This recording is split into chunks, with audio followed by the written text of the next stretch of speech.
All right, guys, winter is approaching. Snow is officially falling in Colorado, and I've been getting quite a few questions about track length. Do you want a wheelie monster or do you want a technical assassin? Let's assess and figure out which one's for you. Look, I don't want to talk. How you try and press the kid and really you was soft. All right, guys, welcome back to Let's Assess. So today, it's BC in the wonderful garage. I'm going to take you through just a couple opinions on track length. So, like I said, this is my opinion. If you don't like it, then that sucks. It's just my opinion. So, I want to start out first with kind of what I am going to be talking about mountain tracks. I'm not going to be talking about trail tracks. A lot of people were commenting on the last video about like trail questions. I don't ride trails. This is specific to mountain riding. So just put that out there. So we're going to start on 146, which is the shortest that I would recommend in the mountains, which I know some guys are riding shorter tracks than that even now, but we're going to start at 146 and then we'll take you up to 165 and touch on maybe 174, which is another pretty uncommon track. So, okay, 146. 146, the reason, well, before I get into the specific track lengths, let me just say this. I have made a video on my YouTube channel about this topic, but we haven't shot like really a podcast on this. So this is just going to be more conversation and just like random thoughts that I have. If you want like a really structured video, go to my YouTube channel. There's already a video there on my thoughts from a couple years ago. Some things have changed though. So the reason you would want a shorter track, and I'm just going to work up to why you'd want a longer track. The reason why you'd want a shorter track is it's more playful. It'll do re-entries better. It'll wheelie more. It's a little bit more agile, and it's just a lot of fun. The reason why you'd want a longer track is because it's more precise. It's better for technical riding in most cases, and it's easier to ride, meaning you don't have to put as much input to it to get into the same zones as you would with a 146. So let's start on the 146 end. I'm already kind of all over the place. So 146, my personal thought on 146 is I would never have a 146 as my only snowmobile. And what I mean by that is I think there's a place for a 146, but I think that in the conditions that I ride 90% of the time, a 146 for most guys is a little too short. With a ton of snow, you get smaller amounts of float and you end up trenching a lot, and it's really hard to get into technical spots. It can be done. Like AJ rode a 146 all last year. But I personally, for the things that I like to do, I think it's on the shorter end. Now, on second thought of that, I do want a 146, and I will probably be having a 146 this winter, and that is because I will also be having something that is a longer track length that can get the job done in deeper conditions. So I think that 146 is great for the guy that is just really, really wanting to do crazy wheelies, like flat ground reentries, just a bunch of crazy stuff. I've heard they're a lot more fun to jump. I haven't spent much time on a 146, but I'm probably going to spend a ton of time on it this coming winter. So that's just one thought kind of side on the 146.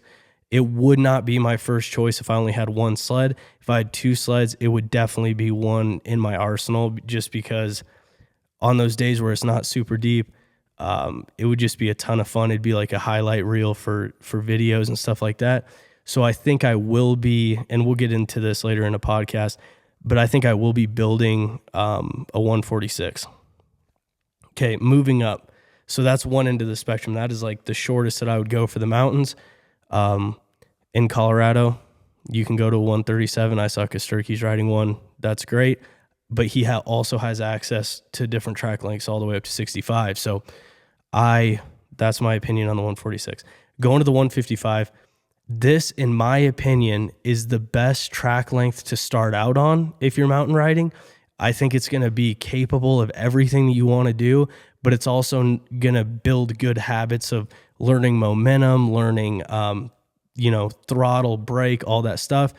Whereas if you started on a 165 and you wanted to go shorter, maybe you don't have some of the habits of technical riding, like good habits, like being able to keep momentum in technical terrain, knowing how to work the brake and the gas and everything like that. And so I think 155 is the best to start out on when it comes to mountain riding. When it comes to more advanced guys or intermediate guys, I think 155 is the do-it-all. If I could only have one snowmobile, it would be a 155. This sled right here is a 155, and it's a dream to ride in any condition. It's not the best in every condition because it's not necessarily specialized to one sort of riding, but it is absolutely a dream to ride 90% of the time. So you can get the crazy bow ties, you can get the crazy reentries on any sled, but you can really get it on a 155. And then you can also go ride deep technical terrain on a 155 and you're going to be fine. And so I think it's that perfect happy medium. With that being said, if you have more than one sled, I think that maybe having, like I was running two 155s last year, that's probably not ideal because they're too close to the same thing. I think if you had two sleds, you do a 146 and a 155 or a 146 and a 165, and we'll get into that in a different podcast. But the 155 is so good for 90% of the riding. It's good boosted, it's good NA, it's good everything. And on that, I'm running a 2.6, 2.75 track. So we'll get into lug length here in a second. So 155, great all-around sled, great all-around length, sorry. Moving to the 165. This sled is probably the best choice if I was going to go technical tree riding that's deep, or it was just super deep and I was wanting to have more speed coming into re-entries or jumps or whatever, I would probably pick the 165. You're going to get more float. It's going to be easier to ride. You're not going to have as much momentum. The downside of it is it's not quite as playful. Your skis aren't going to come up as easy. The re-entries are going to be a little bit tougher. Your wheelies you're going to be higher off the ground, which is kind of fun, but it's just made more for the technical guy. Like I said, you can do any move on any track length. I'm just saying in general, if you were a technical tree rider, that's what you wanted to do. You lived in Colorado or Wyoming or Idaho or Canada, and you had a lot of deep snow. That would be the track that I would pick if I was a tree rider.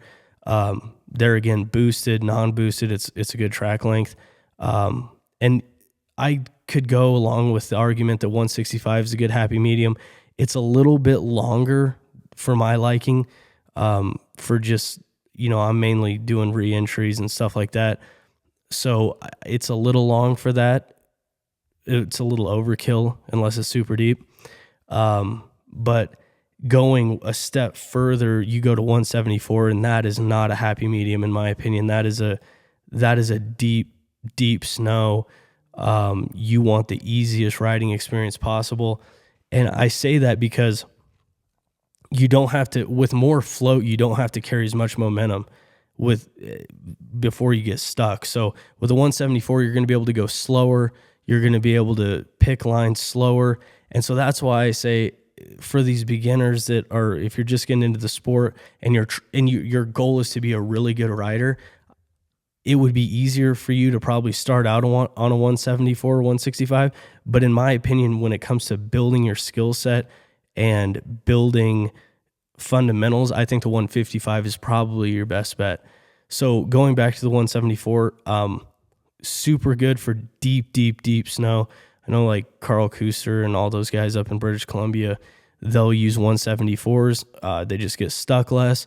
But for my riding style and the snow conditions that I'm in most of the time, I think a 174 you don't really need. It would be cool to have one on the super deep days, but I would probably never add one to my fleet unless it was just a weird situation. So that's kind of my thoughts on the lengths. If you have any questions, leave them in the comments.